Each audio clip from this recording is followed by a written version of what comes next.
Hello friend, स्वागत है आपका हमारे चैनल फार्मासिस्ट एक्टिवेशन 1155 में। आज हम डिस्कस करेंगे अपने बी फॉर्म 5th सेमेस्टर में इंडस्ट्रियल फार्मेसी फर्स्ट सब्जेक्ट, जिसमें हमारी basically four unit almost cover हो चुकी हैं फार्मासिस्ट एक्टिवेशन 1155 चैनल पर, जो कि हमारा यूट्यूब चैनल है। और इस पर हम आज डिस्कस करेंगे यूनिट 5th, जो कि हमारी इंडस्ट्रियल फार्मेसी की लास्ट यूनिट है और इसमें हमारा लेक्चर फर्स्ट है ये, ठीक है। और इसके लास्ट लेक्चर यानी कि यूनिट 4 की लास्ट लेक्चर जो हमारा 13 लेक्चर था, उसका लिंक आपको इसी वीडियो के डिस्क्रिप्शन बॉक्स में मिल जाएगा। और बेसिकली आज हमारा जो मज़ेदार यूनिट है ये, जिसका नाम है कॉस्मेटिक्स, यानी कि हमारे जो भी कॉस्मेटिक प्रोडक्ट होते हैं उनके बारे में हमारे इस यूनिट में हमारे लिए डिटेल में पढ़ने के लिए मिलेगा। क्योंकि डिफरेंट टाइप्स के हमारे कॉस्मेटिक्स प्रोडक्ट्स होते हैं, skin cosmetic, hair cosmetic, nail cosmetic and cosmetic of for hygienes वगैरह। तो इनके लिए हम बहुत ही आसान तरीके से समझने की कोशिश करेंगे।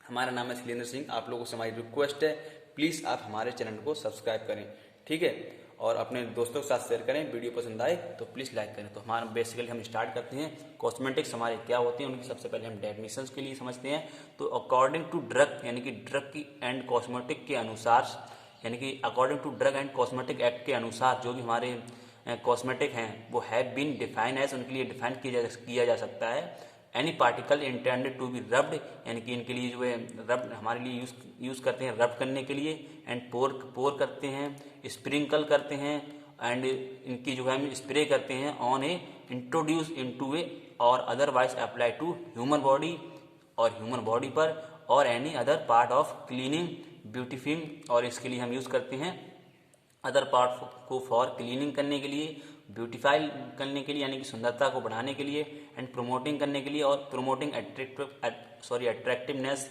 यानी कि जो भी हमारे चेहरे वगैरह पर हम इसके लिए कॉस्मेटिक प्रोडक्ट को यूज़ करते हैं, जैसे कि उनके लिए चेहरा की हमारी जो है फेस की जो है अट्रैक्टिवनेस हो, यानी कि अच्छे से वो चमकदार बने, और altering the appearance and any article intended for use as a component of cosmetic. तो बेसिकली एक हिसाब से कहा जाए तो जो भी हमारे कॉस्मेटिक्स होते हैं उनके लिए हम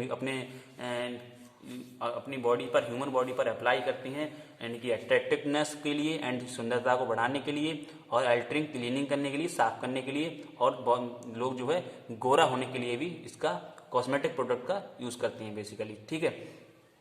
तो इसकी डेफिनेशंस, यानी कि जो हमारी डेफिनेशंस है इसकी, वो ड्रग एंड कॉस्मेटिक एक्ट जो कि 1914 के अनुसार बनी हुई है, ठीक है।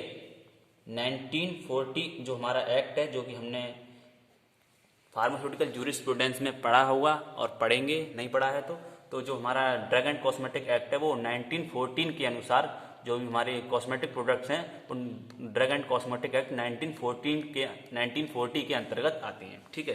तो इस तरह से इसका बेसिक इंट्रोडक्शंस हो गया, इसकी डेफिनेशंस हो गई। अब हम बात करते हैं फार्मास्यूटिकल इंपोर्टेंस, यानी कि जो भी हमारे कॉस्मेटिक प्रोडक्ट हैं उनका फार्मास्यूटिकल इंपोर्टेंस क्या है। तो जो भी हमारे कॉस्मेटिक्स हैं इनके यूज़ करते हैं हम क्लीनिंग करने के लिए, मॉइस्चराइजिंग करने के लिए, एंड ब्यूटिफाइंग एजेंट्स, यानी कि सुंदरता को बढ़ाने के लिए भी हम इसमें कुछ ऐसे एजेंट्स मतलब यूज़ करते हैं, ठीक है।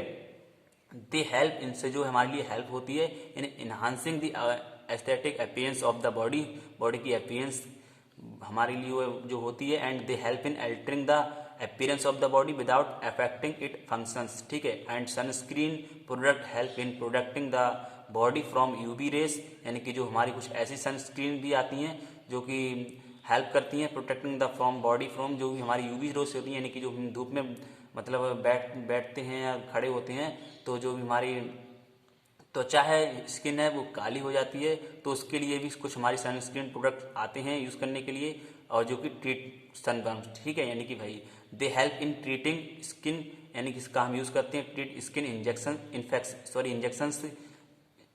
स्किन इन्फेक्शंस के लिए, ठीक है, स्किन इन्फेक्शंस के लिए भी हम इसका यूज़ करते हैं। एंड एक्ने, हमारे जो चेहरे पर मुहासे वगैरह हो जाएं, ब्रिंकल्स अंडर आइज, ठीक है, एंड डार्क सर्कल्स, हमारी जो आँख हैं वो डार्क सर्कल्स हो, या अदर स्किन इम्परफेक्शंस हो, आर ट्रीटेड और रिपेयर बाय कॉस्मेटिक प्रोडक्ट, ठीक है। यानी कि डिफरेंट टाइप्स का हम इसका मतलब डिफरेंट टाइप्स के हम इसके लिए यूज़ करते हैं अलग अलग तरीके से, ठीक है। अब हम नोट्स एक चीज़ यहाँ पर याद रखने वाली है जो कि इम्पोर्टेंट पॉइंट है, इनके लिए याद रखना जरूरी है। जब हम मैन्युफैक्चर करते हैं तो उस पर लेबल लगाते हैं एंड सेल करते हैं, एंड लेवलिंग कर, जब हम मैन्युफैक्चरिंग करते हैं इसकी, तो उस पर labelling and sale of the cosmetic in India is controlled by drug and cosmetic act 19। यानी कि जो भी हमारा इस पर जो हमारे कॉस्मेटिक प्रोडक्ट्स हैं उनके लिए जो हम लेवल वगैरह करते हैं, सेल्स वगैरह करते हैं, तो वो जो सब हमारे जो इसका जो लेखा जोखा जो भी हमारा होता है वो ड्रग एंड कॉस्मेटिक एक्ट 1940 जो हमारा ड्रग एंड कॉस्मेटिक एक्ट है उसके अंतर्गत आता है। ठीक है। And the main aims of the act, इस एक्ट का जो मेन एम है वो ये है, इसके जो प्रिवेंट होता है any harmful effect to health, यानी कि कोई भी हमारे यदि हार्मफुल बॉडी पर इफेक्ट होता है तो उसका सब जो लिखने का काम होता है, यानी कि नोट्स वगैरह होता है इसका, वो सब हमारे ड्रग एंड कॉस्मेटिक एक्ट 1914 के अंतर्गत आता है। तो बेसिकली ये बेसिक सा इंट्रोडक्शन हो गया हमारे कॉस्मेटिक्स का। अब हम बात करते हैं जो हमारा क्लासिफिकेशन है कॉस्मेटिक्स का, तो उसके बारे में। तो हमारे जो कॉस्मेटिक्स है ये बेसिकली 4 टाइप्स का होता है, जो कि first skin cosmetic, hair cosmetic and nail cosmetics and cosmetics for hygienes. ठीक है, ये हमारे बेसिकली इसका क्लासिफिकेशन 4 टाइप्स का होता है।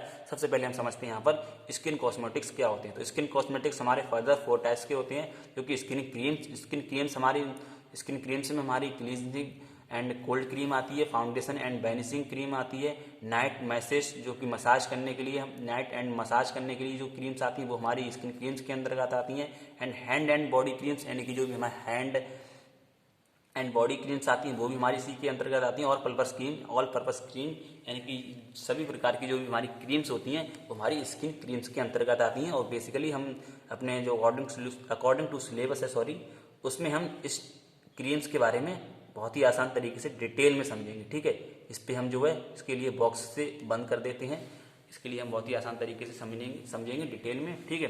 नेक्स्ट हमारा इसमें जो स्किन कॉस्मेटिक्स में ही नेक्स्ट है जो है वो है पाउडर। ठीक है, तो इसमें हम जो हमारे स्किन कॉस्मेटिक्स में पाउडर आते हैं वो हमारे फेस पाउडर्स हैं, बेबी पाउडर्स हैं एंड कॉम्पैक्ट्स वगैरह, ये हमारे कई टाइप्स के पाउडर्स जो है वो पाउडर्स यानी कि स्किन कॉस्मेटिक्स के अंतर्गत आते हैं। एंड स्किन कलर यानी कि स्किन का जो कलर होता है उसके लिए चेंज करने के लिए कुछ हमारे ऐसे प्रोडक्ट आते हैं, जैसे कि हमारा लिपस्टिक्स हो गया। ठीक है, लिपस्टिक एंड रफ्स हो गया।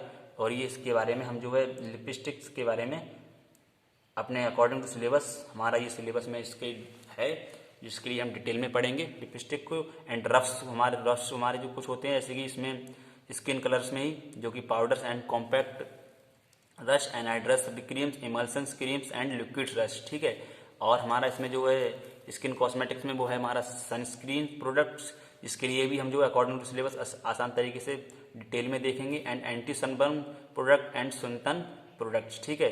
नेक्स्ट हमारा इसमें जो है कॉस्मेटिक्स में जो सेकंड टाइप्स है वो है हमारा हेयर कॉस्मेटिक। तो हेयर कॉस्मेटिक जो हमारा बेसिकली है उसमें हमारे शैम्पूस आते हैं। ठीक है, शैम्पूस के लिए हम जो आसान तरीके से समझेंगे डिटेल में। एंड हेयर टोन्स आते हैं, हेयर कलर्स आते हैं, हेयर ग्रोइंग एड्स आते हैं एंड हेयर रिमूव्स आते हैं, यानी कि हेयर यदि हमारे बाल झड़ रहे हों तो उसके लिए भी जो है प्रोडक्ट्स हमारे हेयर जो भी हम प्रोडक्ट्स बनाते हैं आते हैं हमारे मार्केट में, वो हमारे हेयर कॉस्मेटिक्स के अंतर्गत आते हैं। नेक्स्ट हमारे नेल कॉस्मेटिक्स हमारे आते हैं, यानी कि नेल कॉस्मेटिक्स यानी कि नेल पर जो हमारे लगाने की वगैरह की जो हमारी प्रोडक्ट्स होते हैं, तो जो इसमें हमारा नेल लैक्यूरस हो गया एंड और पॉलिशिस हो गया एंड नेल पॉलिश रिमूव्स, यानी कि नेल की जो पॉलिश है उसको रिमूव करने के लिए हमारे जो भी जितने भी प्रोडक्ट्स आते हैं वो हमारे नेल कॉस्मेटिक्स के अंतर्गत आते हैं। और एंड जो हमारा फोर्थ है कॉस्मेटिक्स के अंदर जो क्लासिफिकेशन है वो है हमारा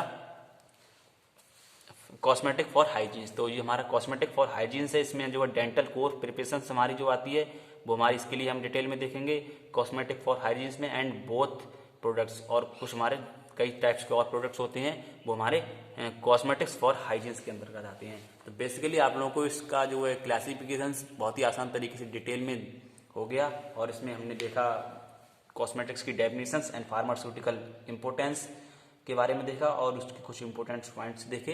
तो बेसिकली आप लोगों को इस वीडियो में बहुत ही आसान तरीके से सब कुछ समझाने की कोशिश की हमने। उम्मीद करता हूँ आपके लिए वीडियो पसंद आई होगी। और यदि कोई भी अभी भी कोई कन्फ्यूज़न है, कोई क्वेश्चंस हो तो आप कमेंट करके पूछ सकते हैं, आपके लिए उसका जवाब मिलेगा। तो मिलते हैं जल्दी नेक्स्ट वीडियो में नेक्स्ट टॉपिक के साथ अकॉर्डिंग टू सिलेबस। तब तक के लिए good bye, thank you, have a nice day.